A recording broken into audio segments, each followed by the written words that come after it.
కూటమి ప్రభుత్వం అక్రమ కేసులు పెట్టి వేధిస్తుందని మాజీ ఎమ్మెల్యే కాసు మహేష్ రెడ్డి ఆరోపించారు. గతంలో అక్కడక్కడ గ్రామాల్లో ఫ్యాక్షన్ ఉండేది, కానీ ఇప్పుడు ప్రభుత్వం రాష్ట్రమంతటా ఫ్యాక్షన్ రాజకీయం అమలు చేస్తుందన్నారు. ప్రతిపక్ష నాయకుడిని అణగదొక్కాలనే ఆలోచనతోనే అక్రమ కేసులు పెడుతోందన్నారు. ఇవాళ మాకు పాఠాలు నేర్పుతున్నారు, రేపు అవి గుణపాఠాలుగా మారతాయన్నారు. మీరు ఎన్ని కేసులు పెడితే అంత గట్టిగా బలపడతామని కాసు మహేష్ రెడ్డి తెలిపారు. ప్రతిపక్ష నాయకుడిని అణగదొక్కాలి.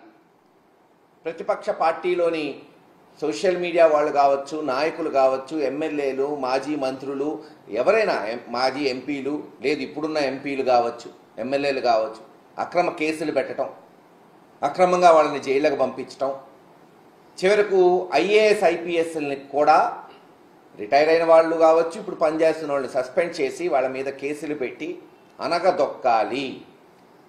ఎట్టుందంటే వాళ్ళకు అవకాశం ఇచ్చింది తెలుగుదేశం పార్టీకి, చంద్రబాబు నాయుడు గారికి, లేదు జనసేన బీజేపీకి ఒక అవకాశం ఇచ్చారు జనం.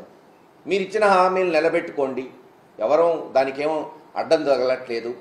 వైఎస్ఆర్సీపీ పార్టీ కావచ్చు, జగన్మోహన్ రెడ్డి గారు కావచ్చు, ఇంకా చేయమని మేము డిమాండ్ చేస్తున్నాం. బాబు మీరు ఇచ్చిన హామీ నిలబెట్టుకోండి, ప్రజలకి